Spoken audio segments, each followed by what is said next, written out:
Hi, Karishma. How are you? I'm very well. How are you? Yeah, I'm good. I'm good. Yeah, hope everything well in Hong Kong. Today is just one new coronavirus case, so it's getting better. Fingers crossed. Fingers crossed. Yeah. So it's my old friend. Thank you so much for joining this LinkedIn live, guys.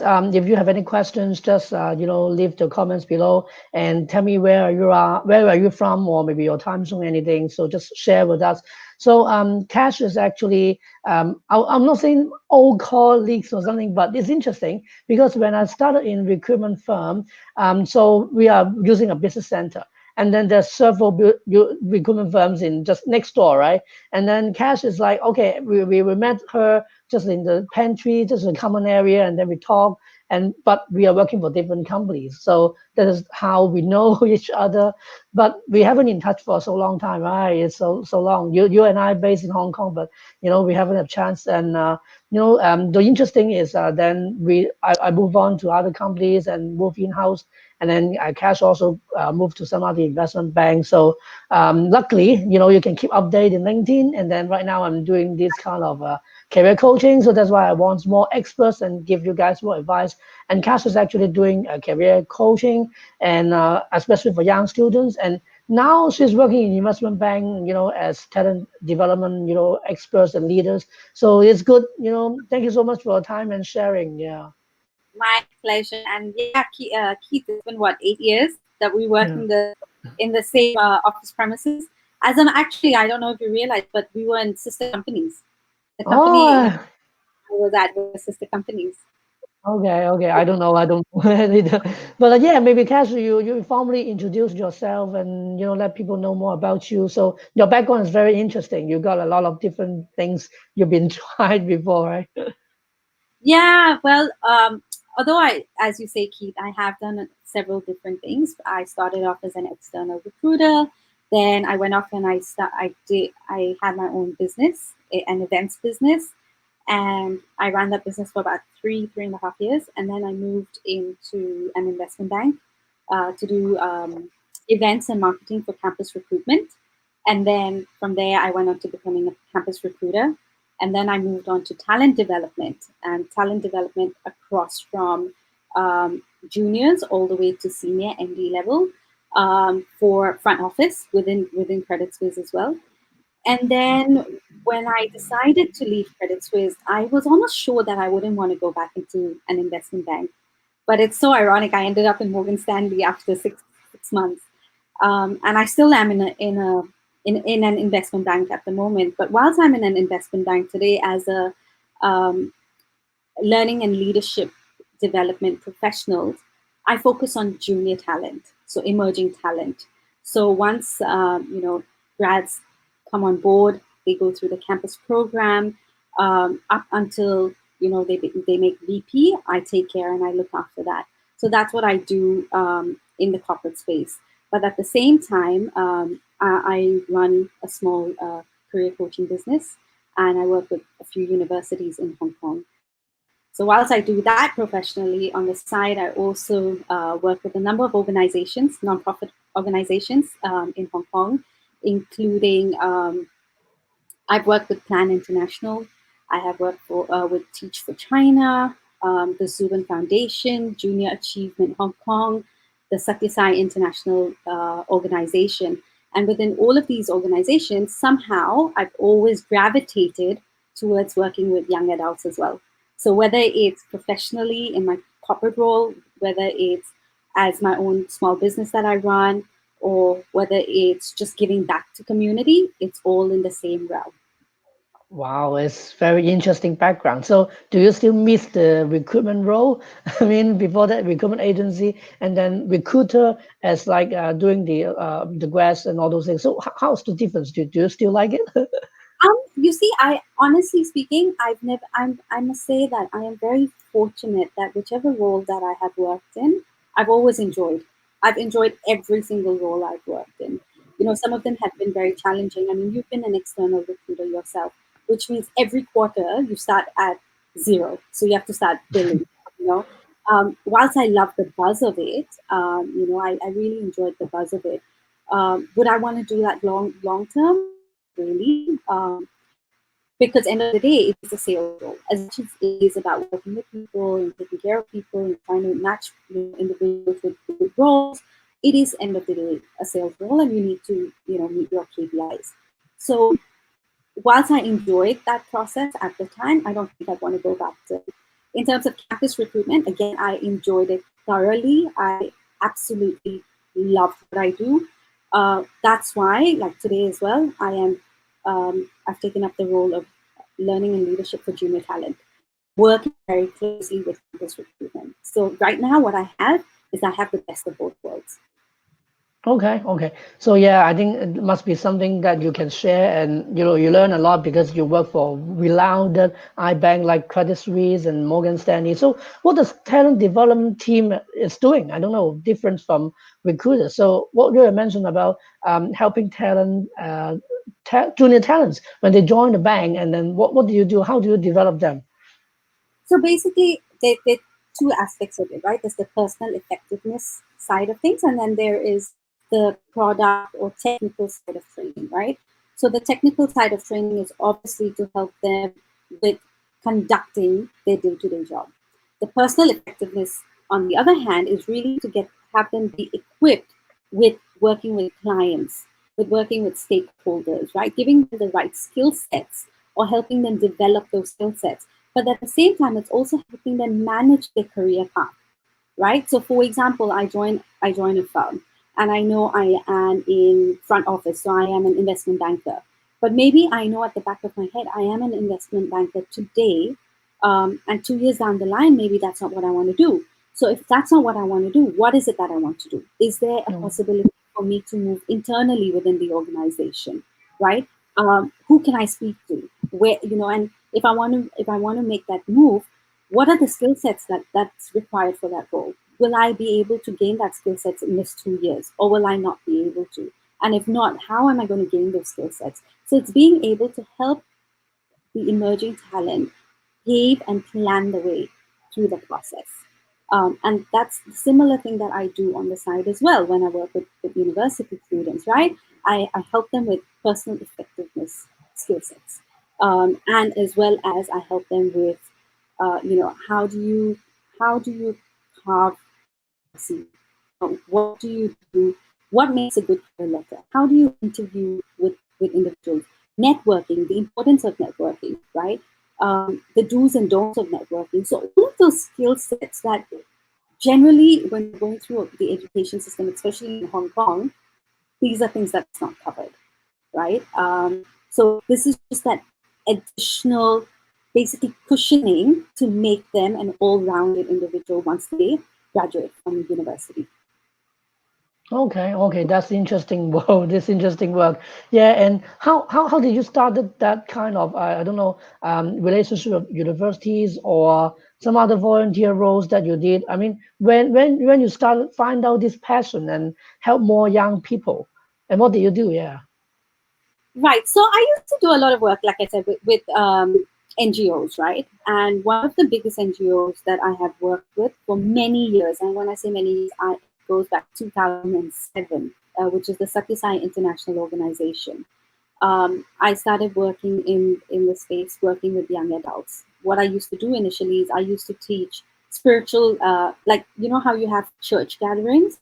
I used to do spiritual gatherings on Fridays. So I used to plan classes with my co-facilitator, and then we used to deliver and facilitate sessions Friday evenings. So I did that for a very long time. Um, but at the same time, I was already getting equipped in things like NLP, career coaching, NLP coaching, and I was using a lot of that at work. So once I started using that at work, I was like, I'm sure these are skill sets that I can leverage and extend somewhere else, right? And what's interesting is, I mentioned about networking, right? And the power of networking. Like you and I, we lost contact for 8 years and we reconnected after 8 years, right? That's the power of networking, right? So, in 2017, you know how we all start the year with resolutions. My resolution was 2017 was going to be the year of yes for me. So the whole of 2017, if I got invited to any social gatherings, any events, any lunches, I yes to everything. right? And it can be exhausting because I am someone who loves my me time. So after work, I want to come home. I want to be able to chill on my bed and read a good book. But I was saying yes to everything. And what that did for me, it opened so many new doors professionally and personally. So the fact that I said yes to everything, I was invited to a dinner by a colleague. And she was meeting two of her ex-colleagues that currently work at HKU. Oh, okay. Come join. And I was like, yeah, sure. So I went, in conversation. There was no plan of anything. I wasn't thinking about connecting with the universities. I didn't think about anything. But that night during dinner, we had this conversation. And the two of them were like, you do such interesting stuff. We're always looking for career coaches and we're always looking for individuals like yourself. Would you be interested, to get connected with us and conduct some workshops?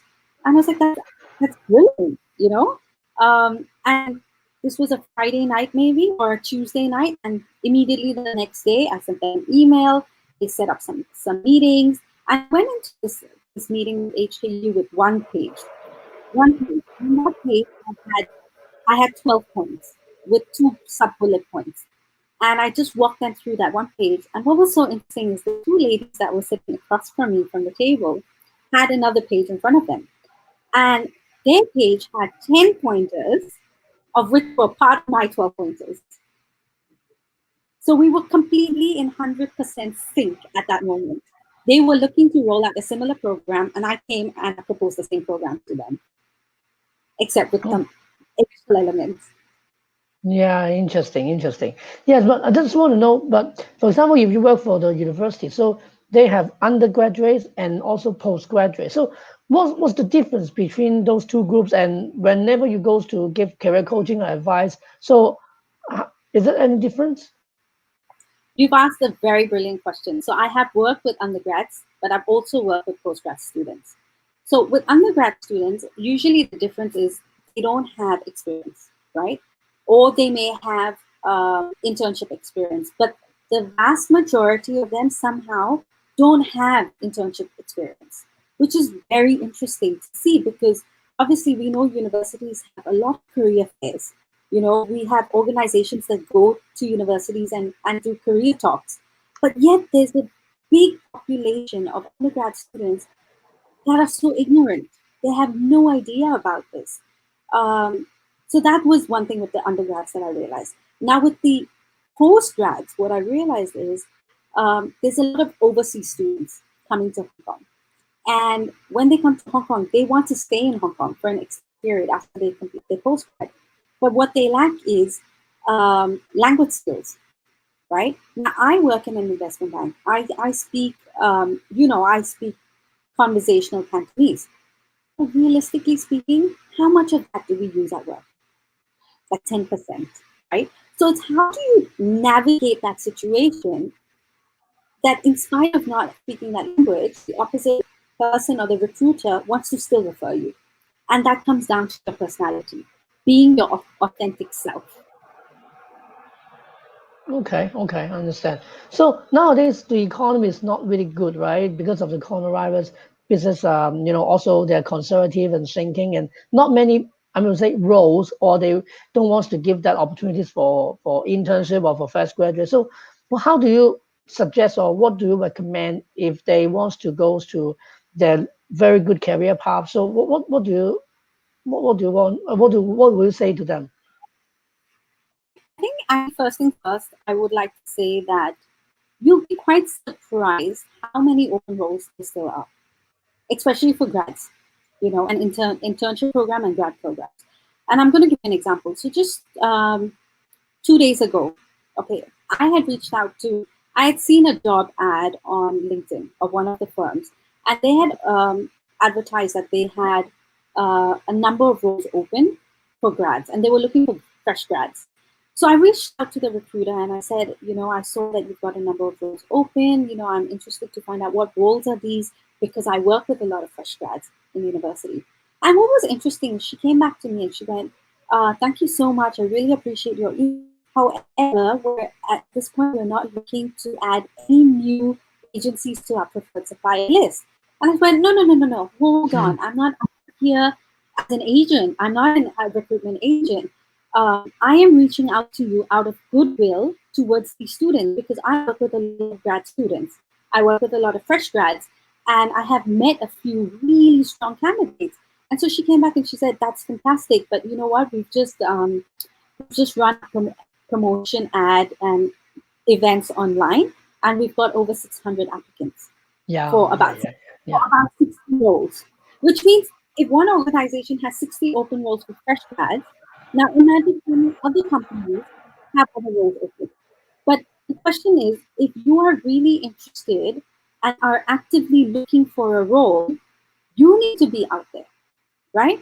You need to be out there and you need to connect with people. You need to network with influencers, right? You and I, what we've done, we've been networking with people left, right, and center. We've been talking to people, and that's how we come to know all these open roles, right?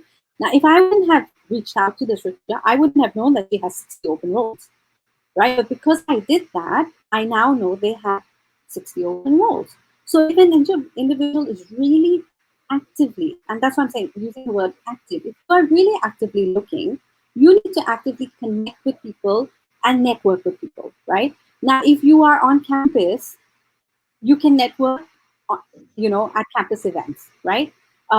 Or you can attend networking events outside of campus. Now, taking the current environment in that we are in right now, obviously social gatherings are not happening. So what's happening? Does that mean all these events are being cancelled? No, they've just been moved online, which means you have even easier access, from the comforts of your home, from the comforts of your bedroom, from your comforts of your sofa. You can be at an event and then network with people post the event, right? So if you are actively looking, connect with people and network. Now, on the other hand, if you are not actively looking, right, but you're not going on campus at the moment, you're studying from home, you've got some time and some bandwidth, what you can do is upskill, upskill, identify the areas of gaps that you feel you have. So you may have an idea of what sort of role you would like to work in, right? So say, for example, you want to go into finance, but you know that you've got gaps when it comes to working on Excel spreadsheets. Go online and upskill. Just yesterday or a few days ago, Harvard announced that they are offering 67 free courses, and we've got Coursera, we've got that are offering free courses. And in the event that you want the certificate, all you're paying is what, 100 US, right? So in this time, you can also, take advantage of some of these courses online. Now, again, I'm not saying if you don't do it, it's not good. What I'm saying is, if you feel you have the bandwidth, this is something you can definitely explore, right? And the third thing that I would say that you can do during this period is gain experience. We're sitting at home. Most of Hong Kong is working from home. How am I supposed to gain experience? Excellent question. There are lots of non-profit organizations looking for volunteers all the time. And the work that they have for us are really interesting roles. The work that you do is proper work that you would do when you're working in an organization. The only difference is this is a voluntary role. You're not getting paid. However, whether you're getting paid or not paid, it doesn't matter. Experience is experience. You're still getting the experience, right? Now, if supposing you say, but I need some pocket money, great. There are other options for that as well. There are a lot of remote work you can do, right? There's remote work like transcribing, marketing. yeah. People are always looking for individuals online. As a matter of fact, how many people have a virtual assistant today? So many. So there are all of these things. There's so much that can be done during this period of time. So although people may say, but there's no jobs outside. A, there are lots of jobs outside. You just need to actively look for them. B, if you strongly believe there isn't, there's all these other things you can do to compensate for this time, so that when the jobs market open, you have something that you can say that you did during this time, as opposed to waking up at 2 o'clock and sleeping at 4 o'clock in the morning. You know what I mean? Yeah, I agree with you. Yeah, you just some of the freelancer websites, and then lots of people asking for graphic design, copywriting, everything. Yeah, Yeah. yeah.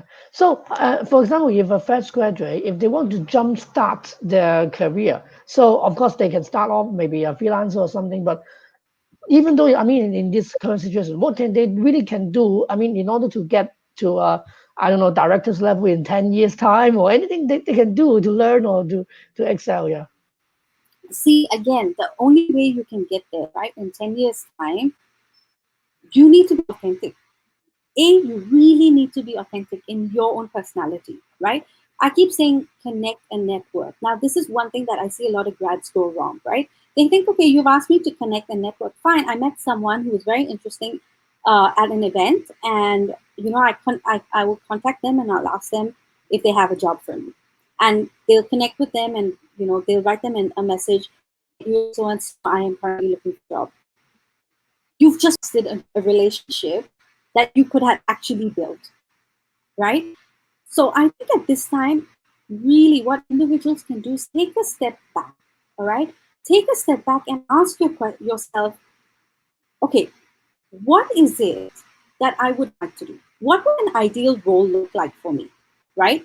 And come up with an hypothesis of what ideal role may look for you. If you are a fresh grad, since we're talking about fresh grad, as a fresh grad, you may not know what an ideal role looks for you, right? But you may have an idea, right? Some sort of inclination that I think, like with me, for example, when I started off as a fresh grad, I kept saying that I want to work with people.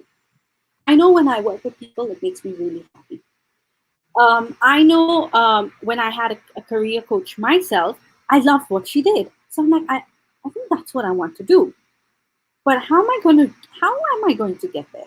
So what I did is I spoke to her. I got her to introduce me to other career coaches. I got her to, and then I started researching a lot about career coaching, researching what programs and certifications are out there. I went out, I enrolled. So what I did is I took steps, right? And then what I did is I got the certifications. I received what I needed in order to conduct sessions, but who's going to pay me with that experience? No one, right? No one. That's when I started using those skill sets within the NGOs. Because what I needed to do is I needed to build hours. I needed to say, these are the number of individuals I've worked with. This is the outcome that has come from each of these individuals. So that when I wanted to start my business and get paid clients, I had something that I could show. But what it did for me as well, when I was doing my practice sessions and my pro bono sessions, what it did for me is it it almost ingrained in my mind that this is really what I want to do. I was able to try and test it out and see if this is my ideal role or not. Okay, okay, yeah, this is a good way. Yeah, you just try something first, okay? Exactly. Make us out of the comfort zone, right? Yeah, Absolutely. So I but will yeah, just yeah. to let you know as well, I've met so many people. Actually, even within my own extended network, I've have so many people who started off their career maybe in F&B, in medicine, Mm, in journalism. 2 or 3 years or 4 years down the line, they've realized this is not what I want to do. I don't enjoy it, right? But had they gone through that process of maybe testing it out with an organization, maybe they would have known that this is not really my ideal role. But it's okay. What they still had experience, right? Whatever you do in FMB is still transferable. Skill sets are always transferable, right? It's the story you tell, how you sell yourself and your skill sets. yeah, yeah, that's good. That's good. So you also mentioned about that field industry or field. So in your opinion, what does the futures look like? So should they focus on that F&B or IT, or what kind of things? Banking maybe? What do you think? Well, we all know right now with with AI everywhere, everyone's speaking about AI and talking about it. We all know technology is something that is the future, right? That's one thing. But the other thing that we also know is F&B will always run. Why? People Yeah. always need food. People will always need food, right? Education. The education sector will always run because people will always need to go to school. They will always need to get educated. They will always look for tutorials. And the third thing, medical healthcare. People will always need medical healthcare. So I think these three are basic foundation that will be there for generations, right? But Yeah. we talk about where we're standing today, and if we look at 10 years down the line, we're talking AI, anything to do with AI. How about banking? You work for iBank. Well, you see, again, it really depends on what you want to do. A lot of the banks are starting to become quite innovative with their technology as well. They're trying to move the dial. So if really finance is something that you're interested in, you can always do your own research and see, do they have the kind of top-notch technology that that supports them.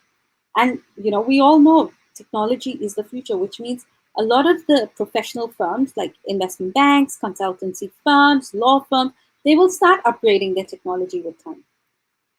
Now it may not be as great as the likes of Facebook and Google and Mac.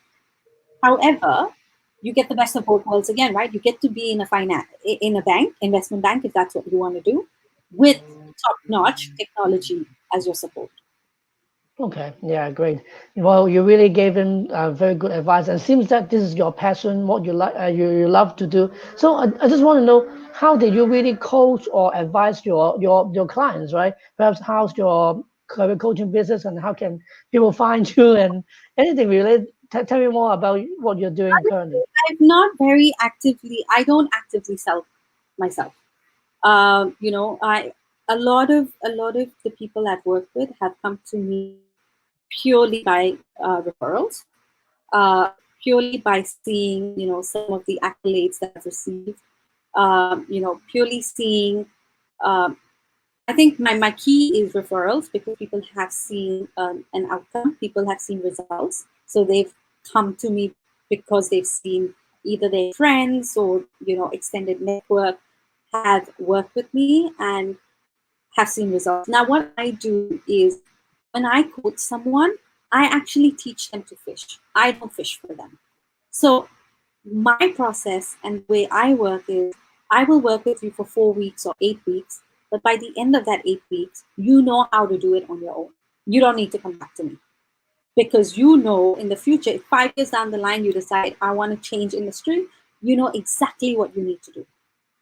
Okay, yeah. There may be different changes in 8 years, 10 years time, but how different would it be? Maybe you would want to see me again once or twice, to upgrade your skill, upgrade that knowledge, but otherwise you wouldn't need that. Yeah, but how about I don't know. I'm not sure because what we have mentioned about fresh graduate or even postgraduates, very young talents. But do you know also do more senior, or maybe they have 5 years experience down the line? So anything. Yeah, yeah, I do then. The only reason I focus on fresh grads is because a lot of them see now in the market, a lot of them are starting to hear but a bit more about career coaching. Um, but because of the fact that I feel very close to young adults, and when I mean young adults, it's not only fresh grads, right? Like I mentioned, anyone that's coming out of university in their first 5 or 6 years of their career, I think that is, for me, the reason I focus on at that level is because that's for them building their foundation. And if they don't build that strong foundation after that 6 year period, no matter where they go, their foundation's not strong, right? So for me, that's why I focus on that 5 6 years is to help them develop that foundation, and that for me is very important. Okay. Okay. Yeah. Yeah. Great. So, by the way, I just want to ask you, a more personal question because obviously you do a lot of things, right? And also mentioned in your profile it's called diversity leads or something. Maybe you can tell me more. But how can you have a full-time role in a bank, right? And Yeah. how can you do your own different works, right? I guess when you are excited about doing something, you just find the energy. Like I'm telling you, I'm not even joking. At 8 o'clock today, I had such a bad headache. I thought I was going to fall asleep, and I was like, "How am I going to stay awake for the session?" But come 10:15, when we both logged in and we had that chat, I feel great right now. I don't even have that headache. So I'm now struggling to think, okay, what am I going to do now? Because I'm not going to bed because I'm I'm like so elevated right now. I'm not going to get sleep. So I guess when you really enjoy what you're doing, you somehow find the energy for it. And really speaking, I'm someone who needs 8 hours of sleep. If I don't get 8 hours of sleep, I'm very grumpy. But what I've noticed is, if supposing I'm working late into the night, 2 a.m., 3 a.m., because I'm preparing a deck for one of my workshops, I am up at 8 o'clock and I'm feeling absolutely fine and fresh. And I've realized that, but if I'm up till 2 o'clock, maybe playing a game or reading a book sometimes is fine. But if I'm playing a game till 2 o'clock, when I wake up at 8 in the morning, I am absolutely knackered. So that's another thing that I've realized, that when I give my time and my energy to something I really love doing and I enjoy doing, I somehow get the energy. I find the internal energy coming out. Yeah, yeah. I think the young talents also, they, if they're passion for something, then they go for it, and then they will be internally will be satisfied and happy, right? So yeah, you forget to tell me what is the diversity list. Oh, so the diversity list was basically, it was given to 24 of us last year for the kind of work that we did in the community. Some of us within the community, but some of us within our professional world. So we were recognized for the kind of work that we did above and beyond our day-to-day corporate roles.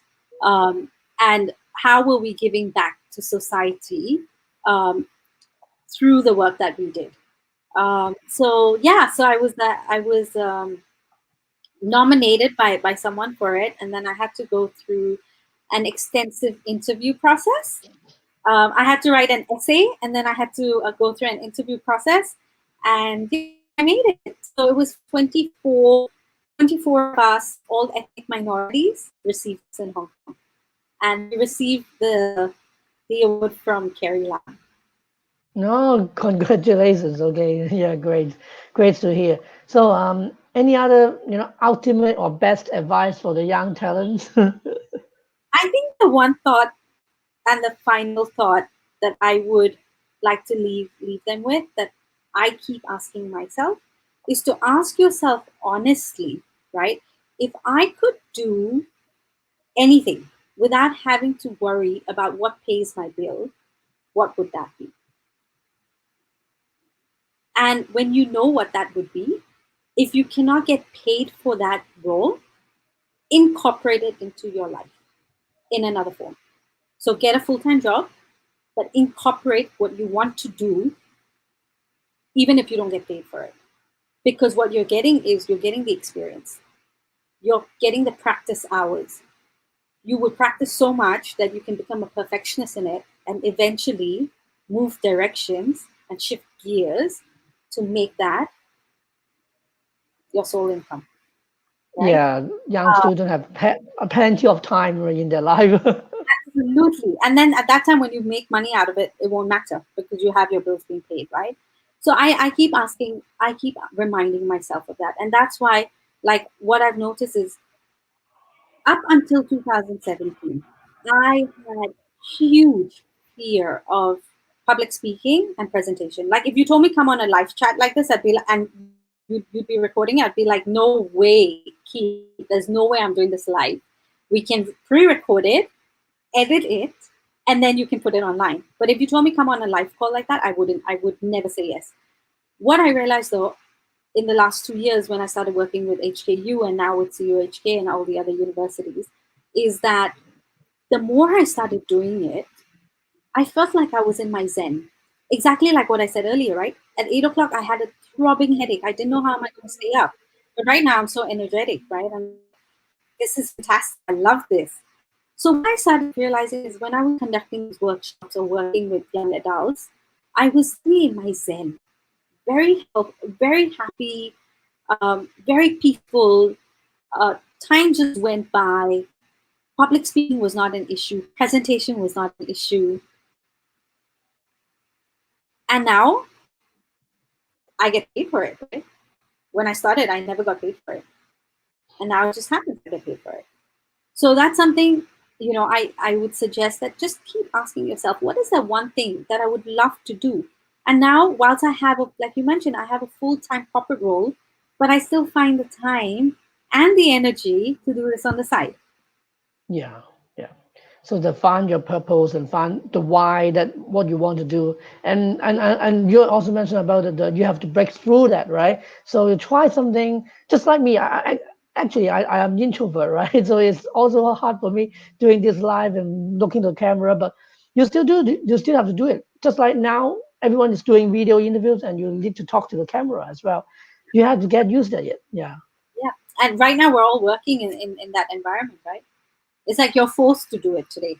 So in a yeah. way, I'm glad I managed. I have 2 years of experience doing it, so now it doesn't matter. Okay. Any other things you would like to share with the young talents, or No, any other thing? Yeah. that's it. And I would say just always remember to be your authentic self. Don't try to be someone else because you are not someone else. You are your own personality and you are your own self. So always remember to be your authentic self. And when you're connecting with people, be yourself because that is what's going to make you and help you develop and build authentic relationships. Yeah, this is really, really good advice to all the young people, and thank you so much for sharing. And hope everything is good for you. Okay. Thank you. And all the best to you as well. You've been doing some fantastic work. Yeah, thank you so much. Okay, I'll see you again, hopefully. Okay, in Hong Kong. All right. Take care. Okay. Bye Bye. bye. Bye bye. Thank you. Thank you.